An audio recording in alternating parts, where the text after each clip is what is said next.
ভোরবেলা যদি মেঘের ভেলায় ভাসতে চান তাহলে এই মারাংসা হিলে আপনাকে রাতে থাকতেই হবে।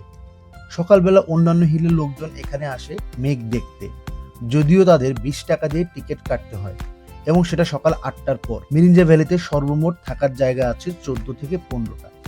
আমি মোটামুটি সবগুলোতেই ঘুরেছি এবং আমার কাছে মনে হচ্ছে এই মারাংসা হিল এবং চুংদার বক থেকেই আকাশ, পাহাড় এবং মেঘের সৌন্দর্য সবচেয়ে ভালোভাবে দেখা যায়। মারাংসা হিলে নিচে থেকে 10-15 মিনিটে পৌঁছালেও চুংদার বক কিন্তু হেঁটে হেঁটে যেতে সময় লাগবে 25 থেকে 30 মিনিট। মিরিঞ্জা ভ্যালি যে ছোটখাটো অ্যাডভেঞ্চার করতে চাইলে চুংদার বক থেকে আরো 20 মিনিট হাঁটার দূরত্বে ঝিরিপানি রয়েছে।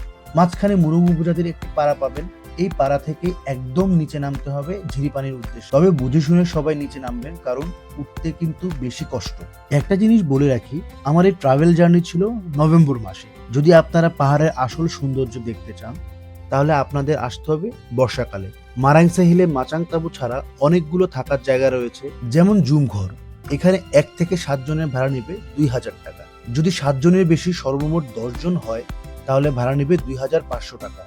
10 জনের বেশি হলে জনপ্রতি 250 টাকা করে বাড়বে। এছাড়া প্রিমিয়াম জুম ঘর আছে, যেটাতে 5 জনের জন্য ভাড়া নেবে 5000 টাকা, 2 জন হলে 4000 টাকা, 5 জনের বেশি হলে অতিরিক্ত টাকা যোগ হবে। প্রিমিয়াম জুম ঘরের সাথে অ্যাটাচ ওয়াশরুমের ফ্যাসিলিটি আছে। এছাড়াও আছে পড হাউস, যেটাতে 3 থেকে 4 জনের ভাড়া 5000 টাকা, 2 জন হলে 4000 টাকা নেবে।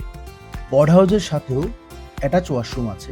এছাড়াও শুধুমাত্র তাঁবু আছে, যেটার ভাড়া নেবে জনপ্রতি 300 টাকা। আর খাওয়া কিন্তু এই মারাংসা হিল থেকে নেওয়া বাধ্যতামূলক, যেটার জন্য আপনাকে 4 বেলার জন্য গুনতে হবে 800 টাকা জনপ্রতি। আর যেদিন চেক ইন করবেন ওই দিন দুপুরে না খেলে 600 টাকা। আর সবগুলো প্যাকেজের সাথে 2 লিটার মিনারেল পানি পাবেন। প্রিমিয়াম জুম ঘর ও পড হাউসে অ্যাটাচ ওয়াশরুমের জন্য পর্যাপ্ত পানি পাবেন, তাই গোসল করা নিয়ে চিন্তা নেই। কিন্তু মাচাং তাঁবু এবং জুম ঘরের ওয়াশরুম হচ্ছে কমন ওয়াশরুম।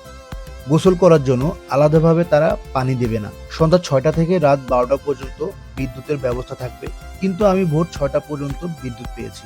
সৌর বিদ্যুতের মাধ্যমে এই সময়টাতে বিদ্যুৎ দেওয়া হয়।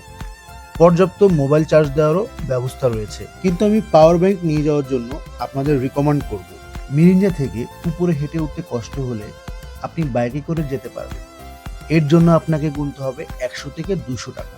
ভাড়াটা মূলত দূরত্ব বুঝেই আমাকে লোকাল লোকজন বলেছিল।